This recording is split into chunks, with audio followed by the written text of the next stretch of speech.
Hola, la presentación de hoy está referido a estrategias para la prevención de enfermedades en cerezo en la zona centro-sur de Chile. Quien les habla es el profesor Ernesto Moya Elizondo, quien es académico de la Universidad de Concepción.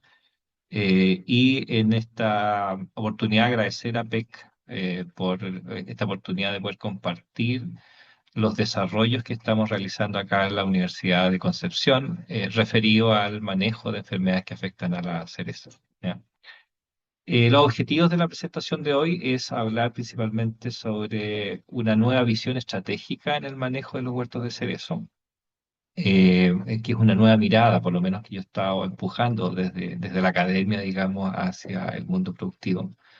De ahí vamos a ver algunos protocolos para minimizar las infecciones en brotes y ramas en cerezo y conversar también sobre nuevas soluciones a problemas que causan enfermedades fungosas y bacterianas en los huertos de cerezo. ¿Ya? Para partir, vamos a volver con los que estudiaron agronomía principalmente o que tuvieron ramos relacionados con la fitopatología, que es la área en la que yo me especializo. Recordando este triángulo de la enfermedad, que dice que para que se presente una enfermedad debe haber un hospedero susceptible, un patógeno virulento y condiciones medioambientales que favorezcan la infección de este patógeno sobre este hospedero, digamos. En nuestro caso, el cerezo. ¿Ya? Y el grado de daño que pueda causar un patógeno es el tiempo en que esas condiciones medioambientales favorecen el ataque de las plagas. Eso es, digamos, la piedra angular del estudio fitopatológico y se aplica a todos los patógenos, a todos los hospederos que puedan haber en el planeta, ¿cierto? Para explicar por qué ocurren las enfermedades. Sin embargo, en los últimos años, a nivel fitopatológico, había un cambio en esta visión. Hemos pasado de este triángulo simple, de este modelo simple, a un modelo donde la microbiota que habita las plantas juega un papel crucial en el proceso de salud de las plantas. Y es así como actualmente la visión que predomina es que para que una planta se enferme, depende de la microbiota que está ahí presente. Por lo tanto, el patógeno es muy importante para que cause una enfermedad, pero sin embargo, es la microbiota que está presente en la planta, ya sea de manera interna o externa, juega un papel en el desarrollo de esa enfermedad. Por lo tanto, en el momento en que yo estoy manejando una producción agrícola, debería estar pensando en cómo yo puedo favorecer una microbiota benéfica que ayude a la planta a no enfermarse. ¿Y esto cómo lo podemos lograr? ¿Cierto? ¿Cómo podemos lograr este triángulo de enfermedad que favorezca la salud de la planta, en que las condiciones medioambientales, este hospedero, pueda convivir con una microbiota que favorezca la salud de las plantas? Y eso, perdón, se logra a través de un control biológico, de un manejo integrado de prácticas agrícolas que ayudan a la salud de la planta, que parten por un adecuado diseño medioambiental, es decir, plantar los cultivares que se adaptan mejor al lugar donde estoy, ¿cierto? Que tengan una adecuada fertilización, un buen manejo de riego, que evitemos la compactación, ¿cierto? Que hagamos prácticas que ayuden a mantener nuestro material sano. Y un papel sumamente crucial lo juegan los controladores biorracionales, basados tanto en prácticas culturales, pero principalmente en el uso de controladores biológicos, o sea, microorganismos que aplicamos en el huerto que pueden ayudar a la salud de la planta. Con las moléculas pesticidas, con los pesticidas o agroquímicos disponibles, tratando de usarlos en la menor proporción posible y de una manera muy racional, de manera de mantener la sustentabilidad y poder favorecer esta microbiota que ayuda a la salud de las plantas. Por lo tanto, aquí este nuevo concepto en la idea de realizar control biológico, porque por muchos años el control biológico se buscaba solamente con encontrar un microorganismo que controlara un patógeno particular. Lo que hoy buscamos es un manejo del fitomicrobioma que está alrededor de la planta, o lo que buscamos es biotizar a la planta con microorganismos que favorezcan su salud. ¿Ya? Esto es un modelo ecológico diferencial, o sea, si ustedes se fijan, una planta enferma va a tener generalmente una población más alta de microorganismos fitopatógenos, ¿ya? Y los microorganismos benéficos van a estar en menor cantidad. Mientras que en una planta sana, estos microorganismos benéficos van a ser mucho más diversos, ¿cierto? Y van a favorecer la salud de las plantas.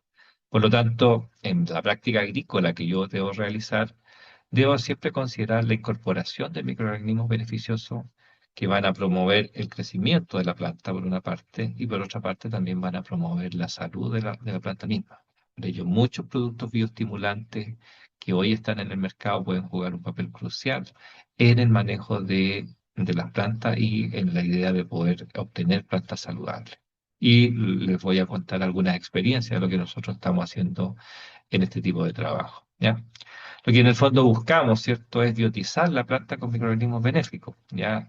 Microorganismos que cumplen, por ejemplo, funciones de fijación de nitrógeno, solubilización de fosfato, que sintetizan hormonas que necesita la planta, que favorecen a la absorción de nutrientes, ¿cierto?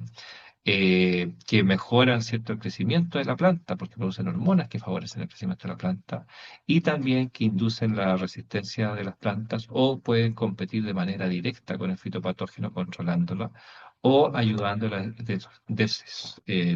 detoxificación asociada a una enfermedad en particular, tanto en la parte aérea de la planta como también en el sistema radicular. En la medida que yo manejo un suelo saludable, voy a tener plantas mucho más saludables.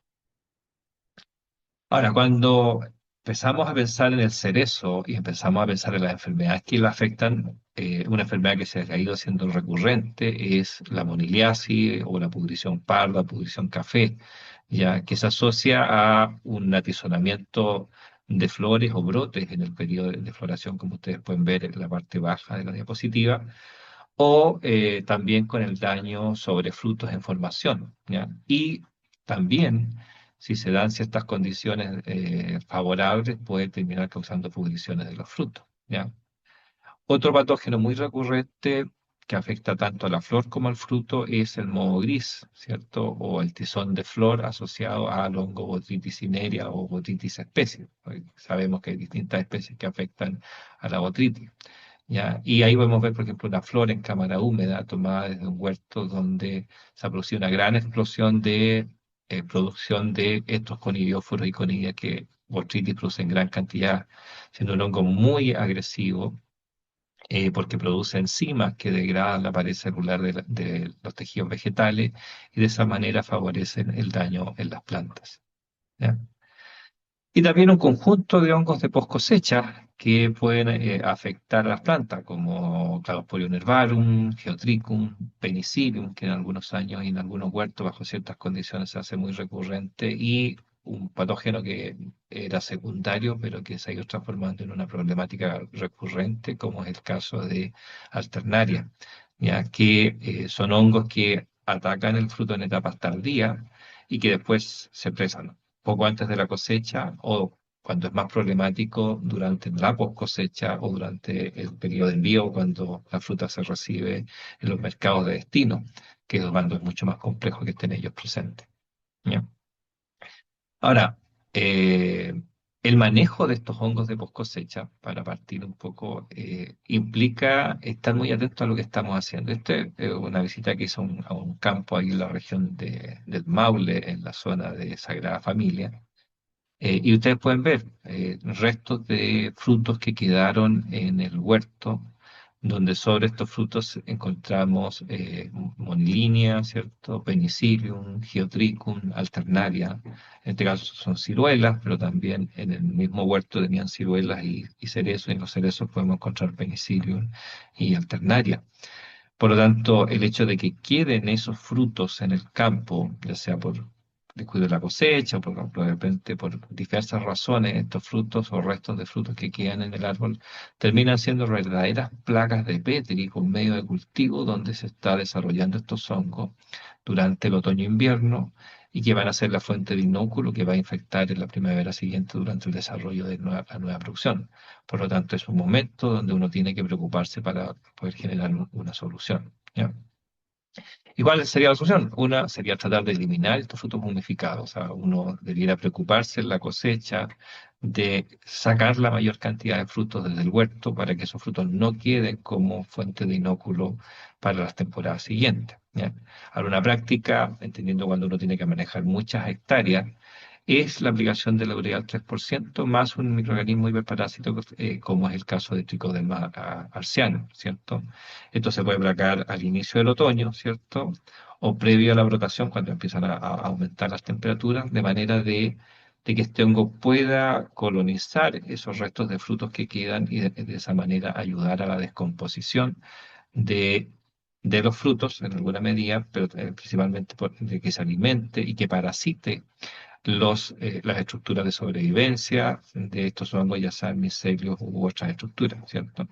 La otra opción es tratar de sacar las hojas o tratar de incorporar las hojas o el material que queda en el suelo.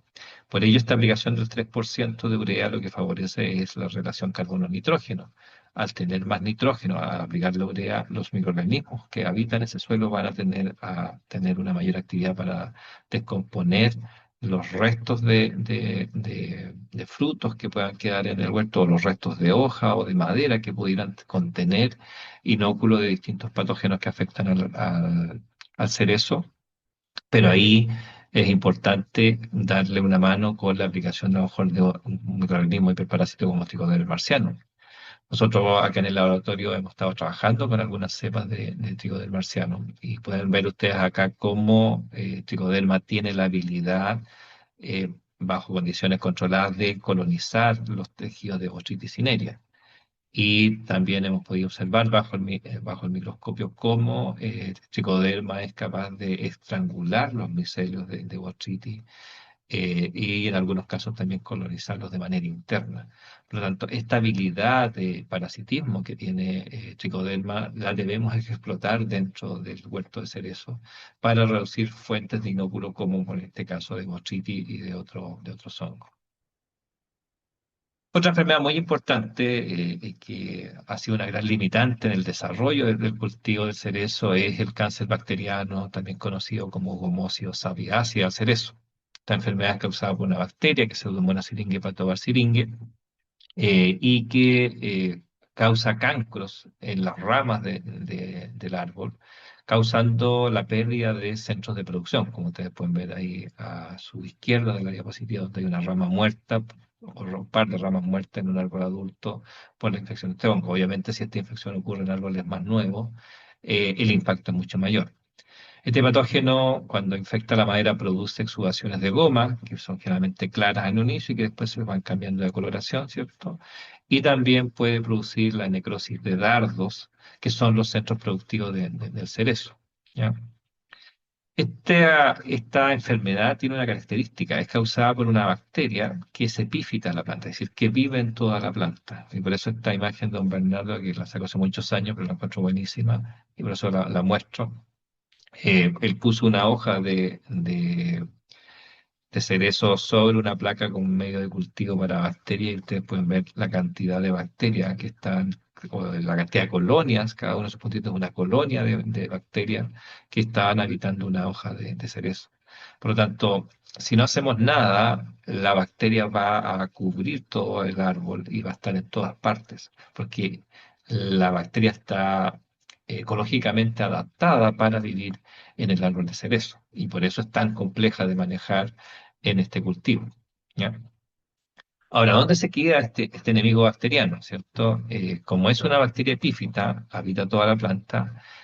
Durante el invierno, los mayores centros de infección van a ser los cancros, que se forman por el mismo ataque de la bacteria. Ahí vamos a tener una alta concentración. Cuando está la gomosis, en ese sector con gomosis hay una gran cantidad de bacterias. Y cuando llueve, los golpeteos de las gotas de lluvia van a hacer que estas bacterias eh, se transformen en una especie de aerosol, ¿cierto? Y con el viento se van a ir moviendo dentro del árbol y de una planta a otra dentro del huerto. ¿ya? Y por esa manera van a infectar a toda la planta. Se van a quedar también en esos frutos muertos que puedan quedar. Y también las yemas son un punto donde estas bacterias se protegen para pasar el invierno y cuando viene la nueva brotación empieza su colonización epifítica de todos los tejidos, ¿ya?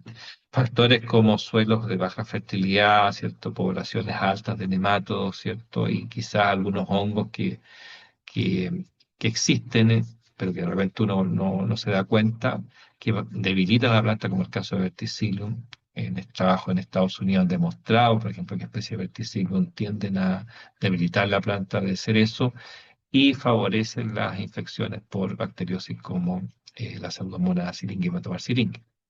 ¿Ya?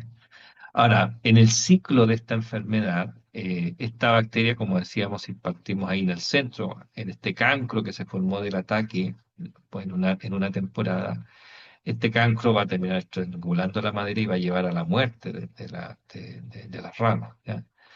Y con las lluvias que ocurran durante la primavera principalmente, vamos a tener la infección de nuevas ramas o la infección de las flores, ¿ya? Estas infecciones que puedan ocurrir en las flores van a llevar un síntoma que es el tizón de flor o la quemazón de brotes y flores asociado a estas infecciones que surgen de la cantidad de cancros que están presentes en la madera, ¿cierto? Y en variedades muy susceptibles vamos a tener un daño marcado en hojas, ¿cierto? Y también vamos a tener daño en fruta, ¿ya? En la medida que pasamos al otoño, ¿cierto? Del verano al otoño, después de la cosecha, las lluvias que puedan ocurrir temprano en otoño van a diseminar nuevamente estas bacterias y van a terminar infectando las yemas desde donde va a haber un inóculo, como les decía, que va a volver a colonizar los tejidos y va a volver a infectar a la planta. Y si las poblaciones en las yemas son muy altas, es muy probable que las flores de esa otra temporada tengan una alta presión de infección y que generalmente podamos tener este síntoma de atizonamiento de flores, que a pesar de que las tasas digamos, de cuaja en las flores del cerezo son relativamente bajas. Estamos hablando entre un 10 a un 25% de las flores totales que ahí se ven en los cerezos se transforman finalmente en fruto. En ataques muy fuertes pueden causar un daño que puede afectar el rendimiento y bajo ciertas circunstancias, además en la pérdida de madera, baja la productividad, ¿ya? ¿Qué condiciones favorecen a esta bacteria? Temperaturas entre 5 y 20 grados Celsius, que son temperaturas típicas, ¿cierto?, del invierno, ¿cierto? Y también del inicio del otoño, ¿cierto? El agua libre, el hecho que esté lloviendo, el hecho que entre en neblina, el hecho que se mantenga la humedad sobre el tejido permite que las bacterias se vayan moviendo y la lluvia es el principal factor de diseminación que hace que se generen estos aerosoles y vayan moviéndose de un lugar a otro. Nosotros hemos hecho mediciones en huertos de cerezo y hemos encontrado 2 metros más arriba de la altura de los árboles, hemos sido capaces de aislar bacterias de bacterias pseudomonas dentro del huerto. Por lo tanto, se generan estos aerosoles y estos aerosoles se van moviendo dentro del huerto infectando las plantas. Y obviamente cualquier herida que se genere van a favorecer el proceso de infección de esta planta. Herida causada por factores abióticos, como ejemplo heladas, granizo, insectos, ¿cierto? U otros patógenos. Así también como las prácticas de manejo que podamos estar realizando son puntos de ingreso para que esta bacteria ingrese, infecte la corteza y el cámbio y lleve a la formación de cancros que van a llevar finalmente a la muerte de centros productivos, de ramas que finalmente son las que dan la producción. En ese aspecto, nosotros acá en el laboratorio, en conjunto con la empresa de base científico-tecnológica que desarrollamos, que se llama Bioproteins Innovation, hemos desarrollado un servicio de monitoreo, fruto de una tesis que se realizó dentro de nuestro programa de Magíster, donde tomamos muestra en 4 puntos, digamos, al final de la caída de hojas, ¿cierto? Durante el invierno, al inicio de brotación y un muestreo en el periodo de plena flor, para poder determinar la presencia de estas bacterias en los tejidos, ¿ya? Y lo que hacemos ahí es, traemos las yemas, por ejemplo, hacemos esta molienda y después hacemos un sembreo y usando medios diferenciales, como es el caso del medio Kim B, evaluamos la cantidad de población de bacterias presentes en estas muestras de yema, ¿ya? Y así, por ejemplo, hemos podido ir mostrando, por ejemplo, distintos huertos en la región del Maule y Ñuble y generando una especie de escala que permite orientar al productor el nivel de riesgo que tiene su huerto frente a la presencia de esta bacteria. Y es una información súper valiosa porque sirve, por un lado, para validar cómo bien puede venir esta primavera frente a las condiciones climáticas que se puedan estar pronosticando.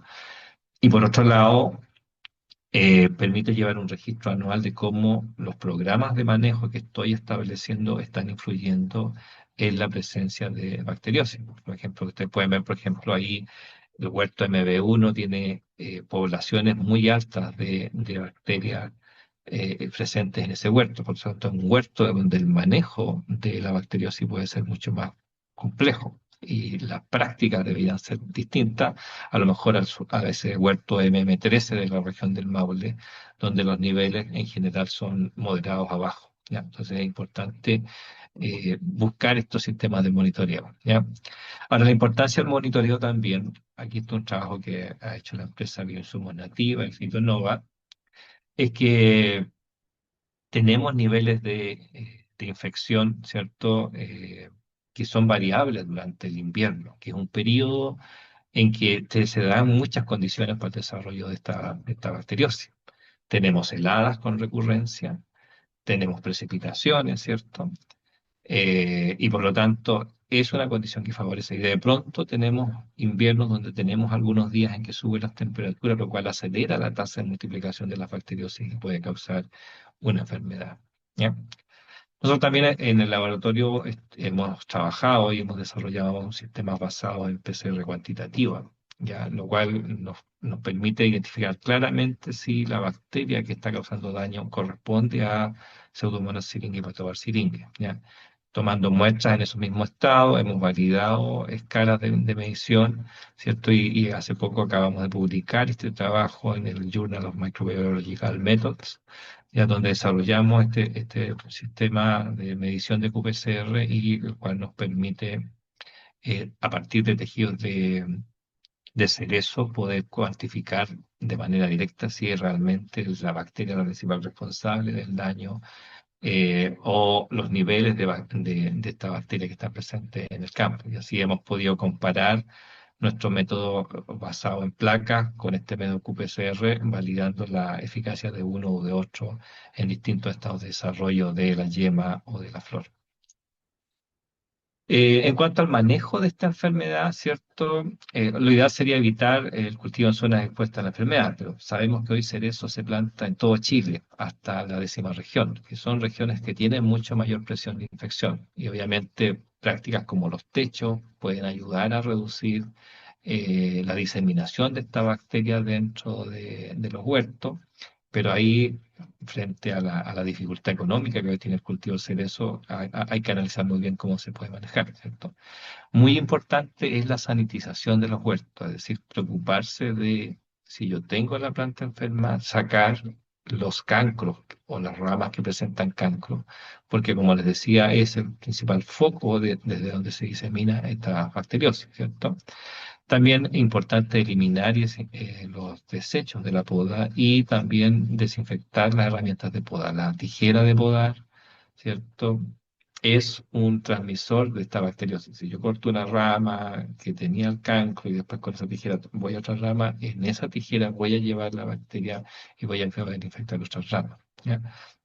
Importante en cuanto a la fertilización, hacer una fertilización basada en los requerimientos reales de la planta y evitar el exceso de plantas que tienen un exceso de fertilización, especialmente la fertilización nitrogenada, generan paredes celulares más delgadas que son más fácilmente colonizadas por este tipo de bacterias, ¿ya?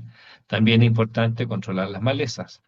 Esta bacteria es capaz de sobrevivir en diferentes malezas. Si yo tengo un campo enmalezado, esas malezas son una fuente también de inóculo desde el cual se van a infectar las plantas.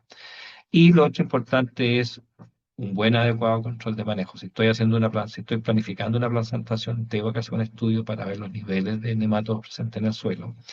Y estar vigilando, porque es muy común en el caso del del cáncer de cerezo. Aquí encontramos plantas sanas junto a plantas enfermas. Y no sé por qué esta enfermedad, esta planta no se enferma. Muchas veces a lo mejor la planta que está al lado tiene una mejor sanidad desde el punto de vista de lo que está pasando en las raíces.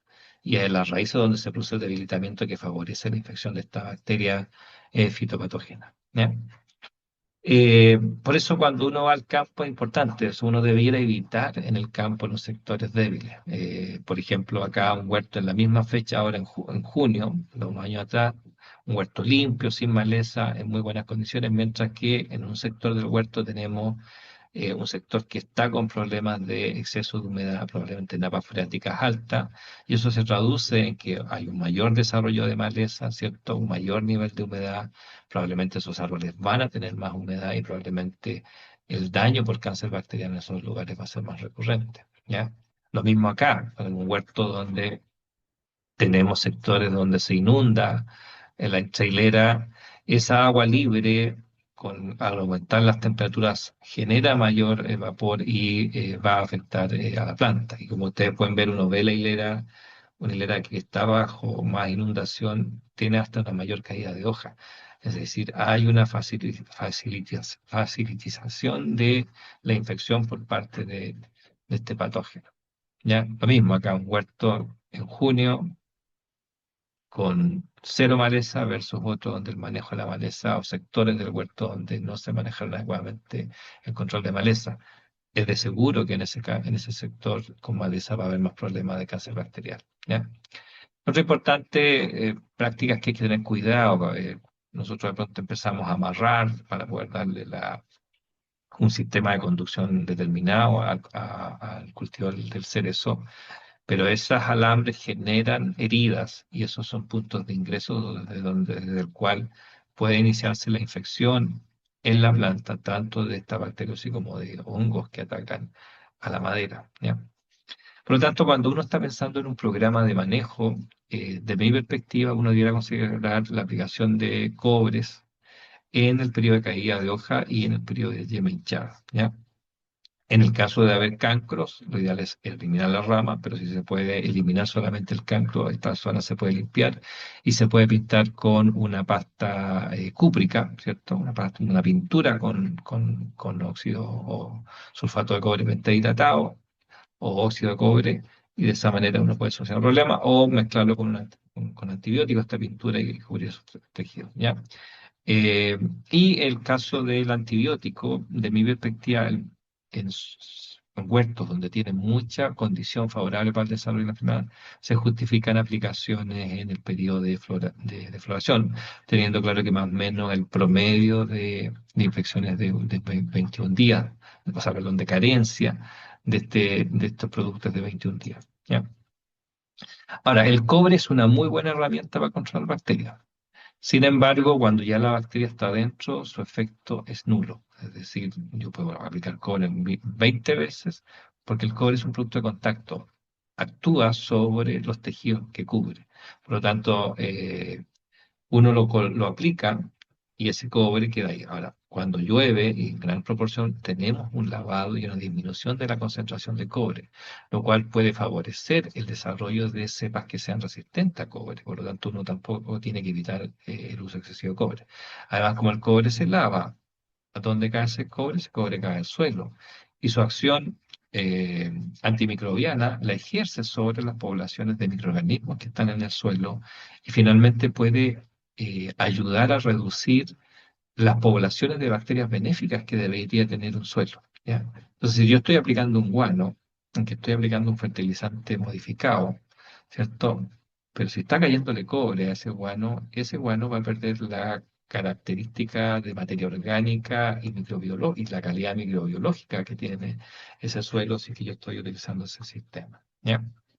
Nosotros hemos hecho estudios, este es un estudio que hicimos en Nogales, creo que se aplica perfectamente. En Nogales, ustedes saben, en algún momento se hacen hasta 15 aplicaciones de cobre para controlar una bacteria así como es la Xanthophona arborícola patobarjus que causa la enfermedad conocida como peste negra del nogal. ¿Ya? Y acá fue un ensayo donde hicimos un control donde no aplicamos cobre en toda la temporada y ustedes pueden ver que la cantidad de cobre presente en el suelo, que aparece en las barras de color verde, casi hay siempre un cobre en un suelo, ¿ya? Si yo aplico, y hago 8 aplicaciones de COSID, en este caso que es un hidróxido de cobre, pero cuando llego a los niveles que están utilizando los productores de 15 aplicaciones, me aumentan 4 veces más los niveles de cobre en el suelo, especialmente en suelos que son arenosos, ¿ya? Ahora, eso es una medición que nosotros hicimos en enero, o sea, cuando terminó la etapa de mayor aplicación de cobre.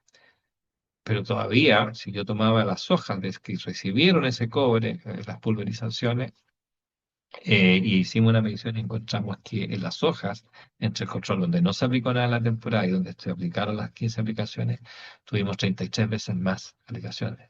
Y en cerezo, en algunos huertos se están haciendo como 8 aplicaciones, lo cual si lo miramos es un aumento muy notorio.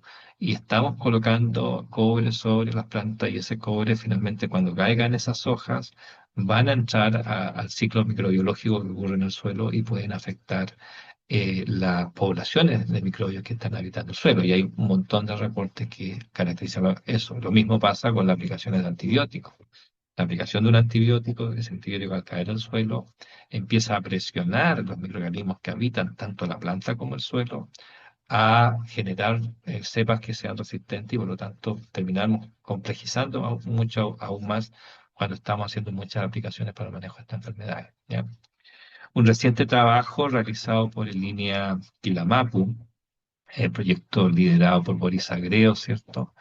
Demostraron que acá en Chile, de 80 aislados que ellos analizaron, alrededor del 70% de esos aislados tuvieron un cierto nivel de resistencia. Y de ellos casi la mitad, un alto nivel de resistencia al ion cobre. Por lo tanto, el uso excesivo de cobre que se está usando en el cultivo de cerezo favorece en gran medida el desarrollo de estas infecciones. Ahora, la pregunta es, ¿qué hacemos frente a esta situación, cierto? Y ahí es donde creo que los controles biológicos pueden jugar un papel muy importante en el manejo. Nosotros hemos hecho distintos tratamientos y manejo. Y ustedes pueden ver, por ejemplo, Nacillus, que es una mezcla de Bacillus y Brigibacillus. Es un producto que ha mostrado la capacidad de reducir el número de cancros en árboles en algunos ensayos que nosotros hemos realizado, por lo tanto es buen producto. En nuestro caso, trabajamos con la bacteria Pseudomonas protegens, que es una bacteria que la obtuvimos desde plantas de trigo y que tiene la habilidad son habitantes del suelo, entonces tienen la habilidad de producir ácido indolacético que favorece el enraizamiento de las plantas. Tienen la habilidad también de solubilizar fósforo, que en la zona centro-sur, donde empiezan los suelos trumados, donde hay fijación de fósforo, juegan un papel en la solubilización de ese fósforo para que quede disponible la planta, pero que además tiene la capacidad de producir 3 compuestos antimicrobiales distintos, bajo distintas condiciones. Y en los ensayos que nosotros hemos ido haciendo en distintas especies de patógenos, vemos que los compuestos que estas bacterias producen son capaces de inhibir tanto hongos que pueden, por ejemplo, afectar al cerezo. Esto es parte de la tesis del estudiante Yerko Lovera, que trabajó 2 años en su tesis de magíster, incorporando estas bacterias en el manejo del cultivo del cerezo dentro de programas de manejo. Y también pueden inhibir bacteriosis, como la Pseudomonas syringae, como ustedes pueden ver acá en las imágenes obtenidas en el laboratorio, ¿ya? Nosotros a partir de eso hemos empezado a probar estos productos que desarrollamos en distintos huertos y podemos ver, por ejemplo, que aplicaciones de esta bacteria realizadas en el periodo de caída de hoja, estamos hablando del mes de mayo, terminan aumentando las poblaciones de bacterias presentes en el huerto. Ahora, como son pseudomonas, florecen igual que las pseudomonas syringae. Entonces, la gran duda era qué pasaba. Y ustedes pueden ver que hicimos aquí un estudio donde hubo un sector tratado con nuestra bacteria y otro sector no tratado, y donde utilizamos nuestras bacterias, hubo un aumento en las poblaciones de bacterias fluorescentes, que fue también una de las razones por la cual desarrollamos estas técnicas moleculares para poder cuantificar a la bacteria fitopatógena, ¿ya? Y después de estas bacterias que aislamos fluorescentes utilizando partidores genéticos específicos para detectar algunos genes de compuestos antimicrobiales que producen estas bacterias Pseudomonas proteins, fuimos capaces de demostrar de que la bacteria era capaz de colonizar los tejidos y explicar este aumento en las poblaciones de bacterias fluorescentes sobre los árboles de cerezo. ¿Mm? Eh, la otra línea que también estudiamos en esta tesis fue la capacidad de microorganismos, especialmente estas pseudomonas, en inducir genes de resistencia en la planta, ¿ya? Esta idea es que se sabe que cuando un patógeno entra en contacto con la planta contiene moléculas en la pared celular de sus células, que son generalmente proteínas, que son capaces de reconocer a este patógeno y al reconocerlo genera una señal de peligro. Y eso genera una explosión oxidativa que lleva a generar una señal bioquímica que viaja al núcleo de la célula vegetal y que le dice, produce compuestos de defensa. Y estos compuestos de defensa que nosotros trabajamos son lo que se conoce como las proteínas relacionadas con la patogénesis o PR proteins en su término en inglés, ¿ya? Que son enzimas que produce la misma célula de la planta que las libera a la zona del apoplasto, que es el espacio que está entre dos células, y que es donde se están metiendo las estructuras, ya sea de un hongo o de o una bacteria, está entrando en contacto con los tejidos, y produce enzimas o compuestos que logran inhibir el desarrollo de la planta. Pueden ser estas proteínas o en algunos casos algunas fitoalexinas, que son compuestos antimicrobiales diversos que producen distintas plantas, ¿ya? Entonces produce, por ejemplo, enzimas como las quitinasa o las beta-glucanasa que degradan, por ejemplo, la pared celular de hongos o producen peroxidasa, que son compuestos oxidativos que llevan a la muerte celular y que inhiben el desarrollo o crecimiento o multiplicación de bacterias sobre los tejidos, ¿ya? Y en ese aspecto, nosotros hemos trabajado un fenómeno que se llama el fenómeno de priming o gatillado de defensa de las plantas. Esto es un estado fisiológico en que la planta, al tener un estímulo, cuando llega el patógeno, tiene una respuesta mucho más rápida y mucho más eficiente. Lo voy a explicar con un gráfico. Cuando en general la planta mantiene niveles bastante bajos de estas enzimas de defensa, porque tiene un costo energético para la planta. La planta prefiere estar llenando sus frutos, ¿cierto? Desarrollando sus tejidos y no estar produciendo proteínas para defenderse. Sin embargo, cuando reconoce el ataque de un patógeno, la planta o la célula vegetal empieza a producir compuestos para defenderse frente al ataque del patógeno. Y es un proceso que puede demorarse unos días, que puede ser un poco más lento, y eso permite que el patógeno pueda ingresar y en algunos casos puede hasta sobrellevar los mecanismos de defensa de la planta. Los patógenos han desarrollado estrategias para sobrellevar los sistemas de defensa de la planta. Sin embargo, este fenómeno de defense priming o de gatillado de defensa lo que hace uno es, al aplicar un estímulo, ya sea un producto químico o un producto biológico, se genera una pequeña alza en la producción de estos compuestos antimicrobiales. Y lo que ocurre es que cuando el patógeno llega y la planta lo reconoce, se produce una producción acelerada, mucho mayor de estas proteínas de defensa y en una mayor concentración. Y por lo tanto, hay una mayor probabilidad de reducir los niveles de infección y nos da un espacio que para, por ejemplo, poder hacer alguna revisión de algún otro producto que controle mejor un patógeno, ya sea fungoso o bacteriano. Por lo tanto, es una herramienta bien interesante y que nosotros la hemos trabajado en el laboratorio.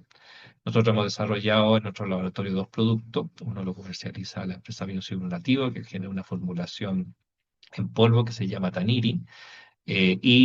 Nuestra empresa BTU ha desarrollado un producto que se llama Malgrow, que es a base de otras cepas de Pseudomonas proteins, y que tienen la habilidad de promover crecimiento en la planta, pero que pareciera ser, y que hemos demostrado que tienen la habilidad de activar genes de defensa. En el caso de estos dos productos, digamos, que hemos desarrollado en el laboratorio, hemos demostrado con tratamientos a plantas de cerezo la capacidad de activar, por ejemplo, cuatro diferentes genes de defensa que están asociados a la ruta del ácido salicílico en muchos casos y asociados a la producción de lignina, de flavonoides, que son compuestos que tienen actividad antimicrobial, o proteínas que favorecen este fenómeno de resistencia sistémica adquirida, es decir, que le indican a la planta que genere una señal que le informe, por así decirlo, a todas las células de la planta que está siendo afectada por un patógeno, ¿ya? y otras proteínas que cumplen distintas funciones, o la producción de flavonoides o fitoalexina, que son compuestos importantes en la estrategia que defensa las plantas. Esto lo hemos validado ya en dos estudios diferentes, estudiando diferentes genes asociados a la defensa de las plantas, y por lo tanto eh, nos da seguridad de que la aplicación de los productos sobre los tejidos vegetales puede jugar un papel importante en mantener niveles de defensa un poco altos y de esa manera evitar la infección de los tejidos, ¿ya?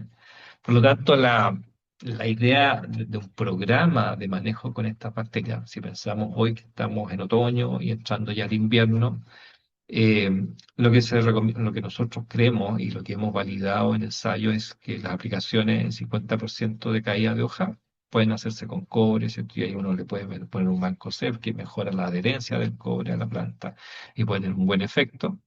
Pero ya cuando las hojas caen, es mucho mejor colocar un producto biológico, y ese producto biológico debería, al igual que la bacteria Pseudomonas, empezar a multiplicarse y competir sobre los tejidos y cumplir una función de defensa, ¿ya? Por lo mismo, durante el invierno, en vez de estar aplicando cobre, que sabemos que se va a lavar y va a caer al suelo, prefiero aplicar una bacteria que, aunque se lave y caiga al suelo, en el suelo va a cumplir funciones muy importantes, como es la producción de ácido indolacético, que va a mejorar el enraizamiento de la planta, o la solubilización de fósforo, que lo va a dejar disponible para la misma planta, ¿ya? Y por otra parte, va a estar colonizando las posibles fisuras que ocurran en las heladas. Nosotros acabamos de hacer un estudio con la Universidad de Magallanes, donde demostramos que estas bacterias Pseudomonas proteins no forman cristales de hielo. Por lo tanto, en el caso de Pseudomonas syringae, cuando está dentro del tejido vegetal y viene una helada, forma cristales de hielo y favorece la destrucción de los tejidos. En cambio, si están presentes estas bacterias en alguna medida compitiendo por los espacios que tiene la Pseudomonas syringae, esta bacteria a su vez no va a formar cristales de hielo estando sobre los tejidos, y de esa manera puede ayudar a evitar el daño causado por heladas sobre los tejidos vegetales. Hay que demostrarlo, no lo hemos hecho a la fecha, pero sí tenemos claramente demostrado de que esta bacteria no forma cristales de hielo cuando solo la sometemos a frío en agua ultra pura, ¿ya? Entonces, en llama hinchada, vuelvo a repetir mi cobre, hago como un raseteo de mi huerto, y después puedo volver a aplicar un biológico ya cuando tenga tejido verde para inducir resistencia, ¿cierto?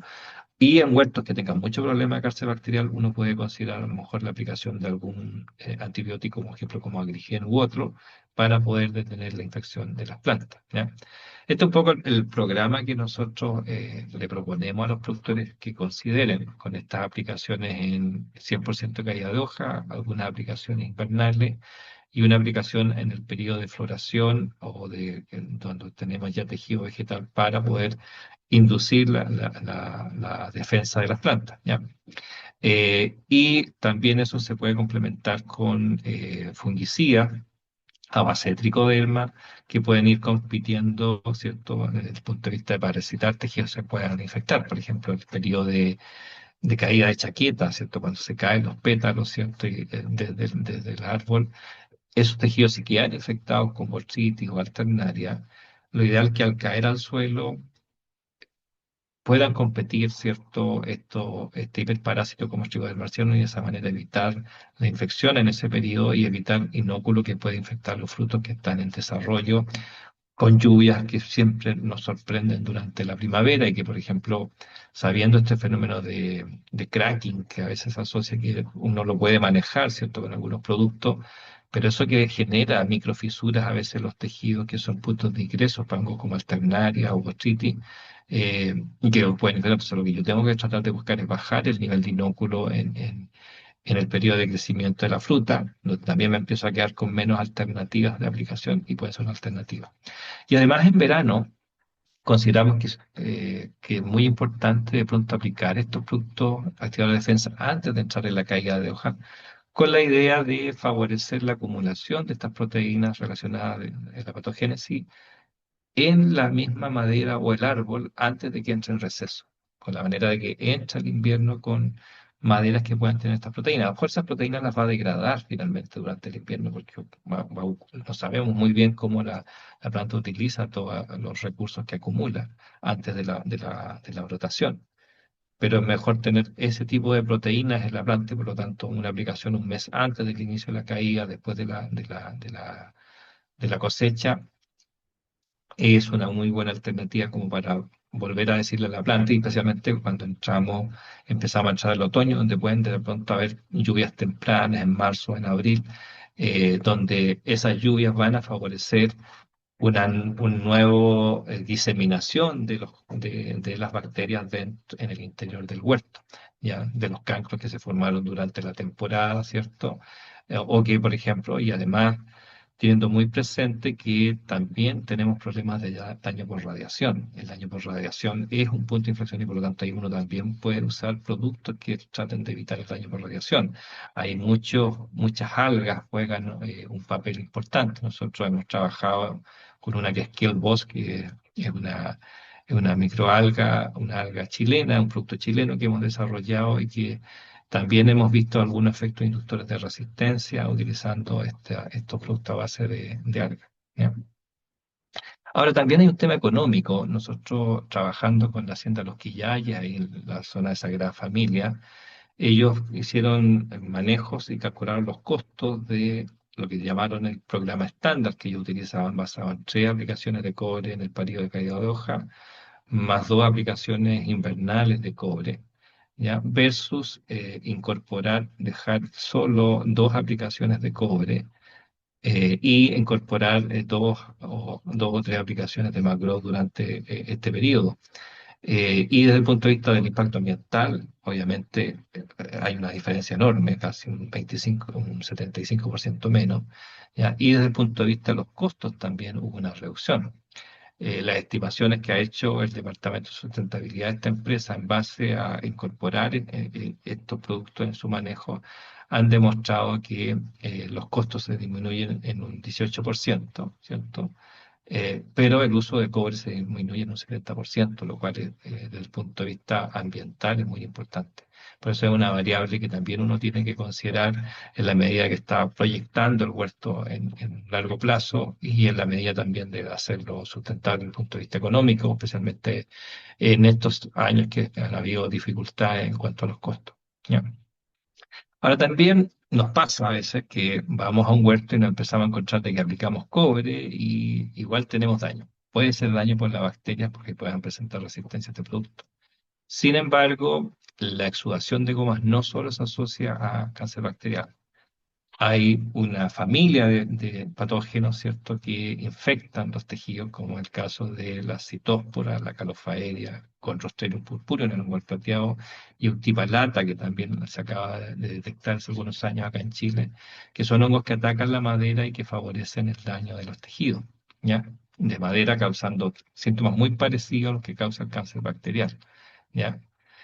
Y claro, uno va a ver los árboles presentan ramas muertas y uno las corta y empieza a observar alguna madera con daño, con distintos colores y por ahí algunos asesores plantean de que no, si una cuña es plateada, si es rojo, si todo, para la verdad que es muy difícil identificar un patógeno basado solamente en la sintomatología, especialmente en el caso de los hongos de madera, ¿ya?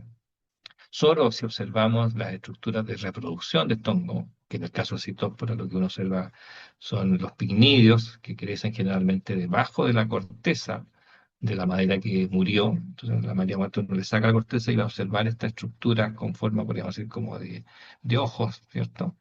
Con un pequeño levantamiento, y esos son pignidios, que son estructuras de reproducción asexual, que al recibir agua van a liberar cientos de conillas que se van a liberar al ambiente y que van a entrar en contacto con las heridas que se produzcan en el huerto y van a favorecer la infección por estos hongos, ¿ya? O nos vamos a encontrar con peritecios, que es el caso de Calofaeria, ¿cierto? Que produce estas estructuras que se ven como un carboncillo que está agrupado en un punto, y esos son los peritecios con los cuales el patógeno infecta. También, si ese peristecio se humedece con la lluvia, absorbe agua y libera las ascosporas, que son esporas de reproducción sexual, infecta la planta. ¿Ya? Ahora, como decía, si uno ve el signo, uno puede tener una mayor claridad del problema de hongo con el cual uno está lidiando. Pero en general, si yo tengo solamente muerte de madera, debería mandar a hacer un análisis al laboratorio. En el laboratorio nosotros tomamos trozos de ese tejido sintomático, generalmente de la zona, entre la zona sana y la zona enferma, lo colocamos en medios de cultivo y a partir de ahí tenemos el crecimiento de distintos hongos. Estos hongos los aislamos de manera particular y en base a eso uno puede hacer una identificación microscópica o utilizando partidores específicos, uno puede llegar a identificar la especie de hongo que está causando el problema en el huerto. ¿Ya? En el caso del plateado, causado por este hongo Bacillomycetes Chondrosteриum purpureum, el síntoma es muy característico, o sea, se produce este color plateado de las hojas, por eso la misma enfermedad se llama silver leaf, como la hoja plateada, digamos, de los distintos frutales. Y que hacer eso se asocia generalmente a una reducción en el crecimiento de la planta y hay algunas cepas de plateado que también pueden causar necrosamiento en los bordes de las hojas y un menor desarrollo de los brotes en la planta. ¿Ya? Por lo tanto, es una variable importante. Ahora, en el caso de este hongo es muy importante la producción de esta estructura que son estos basidocarbos de color púrpura, pues de ahí su nombre, Cortopteros purpureum, que se desarrollan sobre la madera muerta. ¿Ya? Entonces, si yo corto un árbol y lo dejo al borde de mi huerto, ese árbol o sobre esa madera muerta se van a desarrollar estos basidiocarpos y estos basidiocarpos cuando llueva van a estar liberando basidiosporas que van a colonizar las plantas. ¿Ya? Por lo tanto, es muy importante tener claridad del ciclo de estos hongos de madera, que es tiene un parecido con el cáncer bacteriano. ¿Ya? Estos hongos, ¿cierto?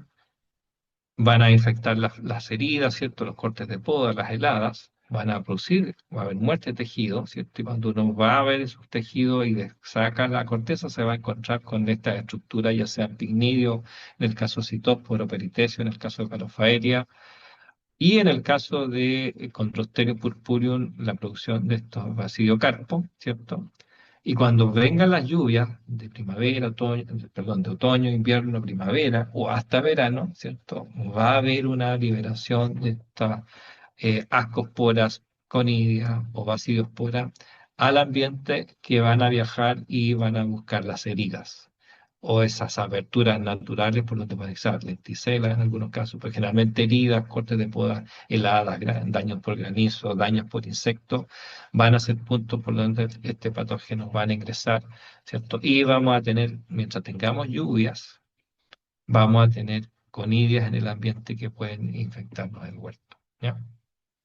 En general también hay una variabilidad en virtud de las condiciones climáticas. Generalmente hongos como Condosterium prefieren temperaturas más bajas, ya siendo su óptima de 15 grados, ¿cierto? Para que germinen las conidias. Pero hongos como Calofaeria requieren temperaturas mucho más altas, por lo tanto las infecciones tardías van a ocurrir principalmente por Calofaeria. Y si miramos la zona centro-sur, probablemente Chondrosterio y Cytophora van a ser los hongos más recurrentes asociados a la muerte de madera porque tienen un rango de temperatura que está más adaptada a esta zona. ¿Ya? Probablemente en la zona norte, Calofaeria puede ser más común. ¿Ya? Importante considerar que el uso de cobre favorece a estos hongos de madera. Esto está estudiado y demostrado.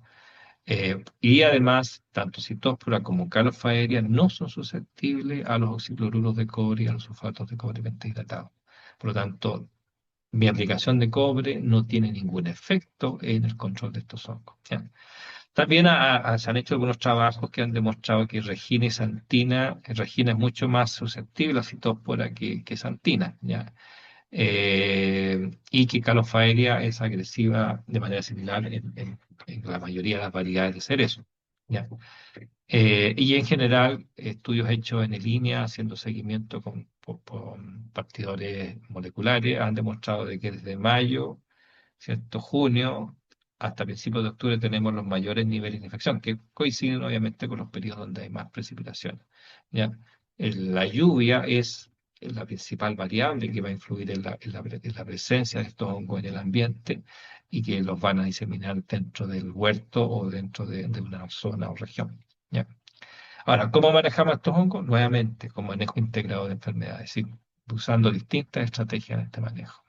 Y volvemos a nuestro cuadro, ¿no es cierto? Elegir bien el lugar donde voy a hacer el establecimiento, manejar adecuadamente las malezas, ¿cierto? Utilizar variedades bien adaptadas a la zona, ¿cierto? Y plantas que sean sanas, y eso complementado con controles biológicos, hay varios productos que inhiben a estos hongos. Los que nosotros hemos desarrollado también tienen efecto inhibitorio sobre estos hongos porque producen distintos compuestos antimicrobiales que inhiben tanto a hongos como a bacterias. Y la aplicación del fungicida en el momento oportuno es lo que uno debiera considerar, ¿ya?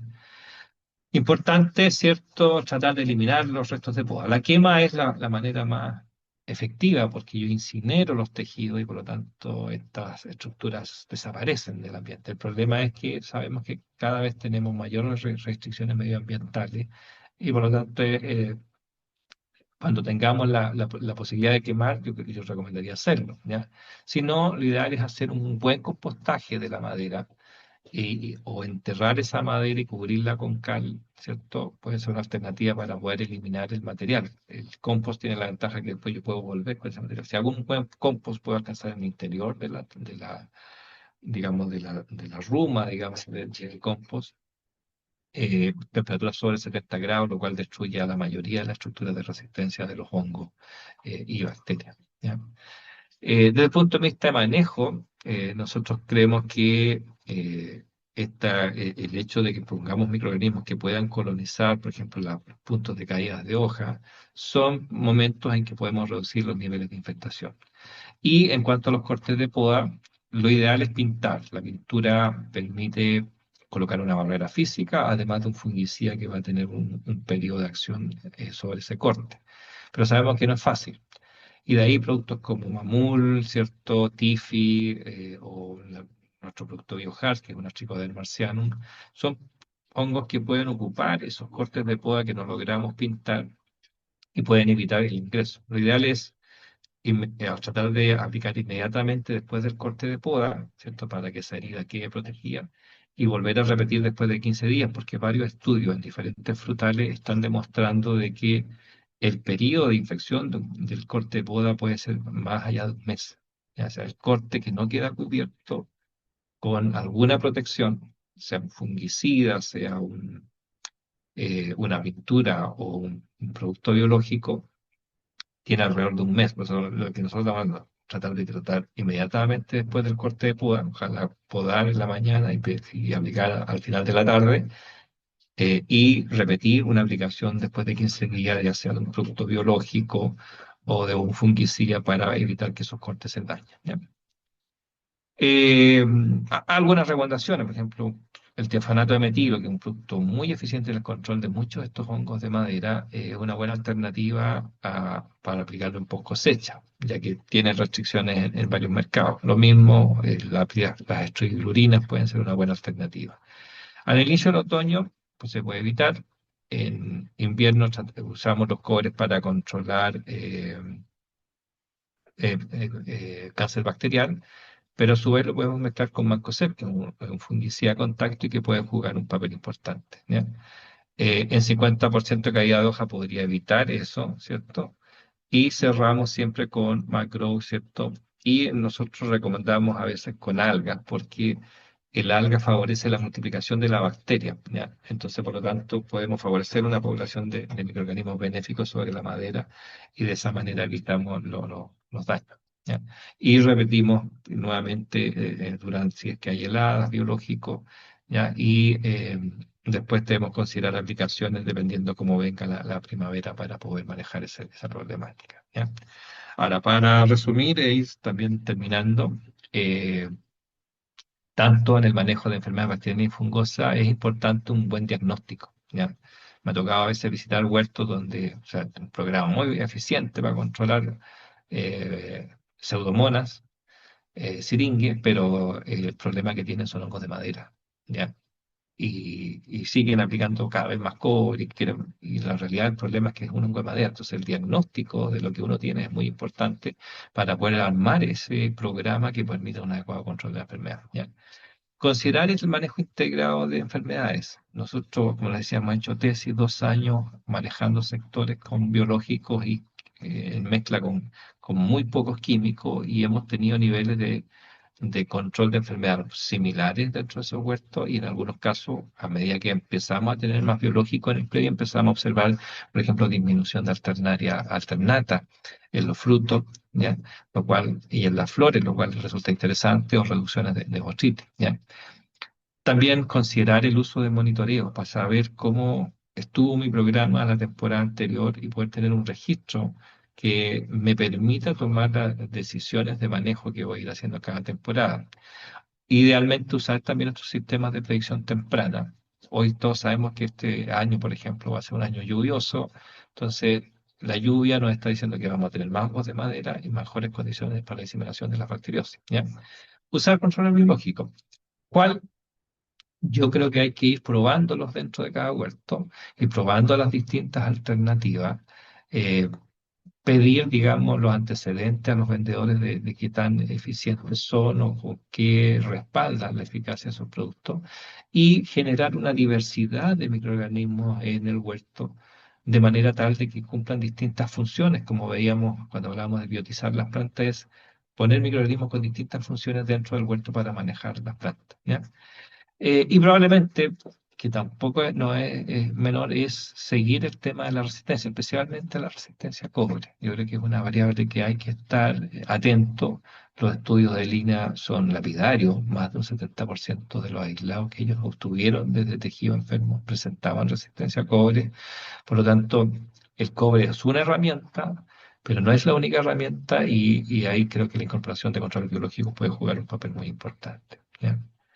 Agradecer la atención, el interés por esta grabación que estamos dejando. Y ahí está mi contacto por si alguien quisiera conversar o ver alternativas o discutir cosas al respecto. ¿Mm? Muchas gracias.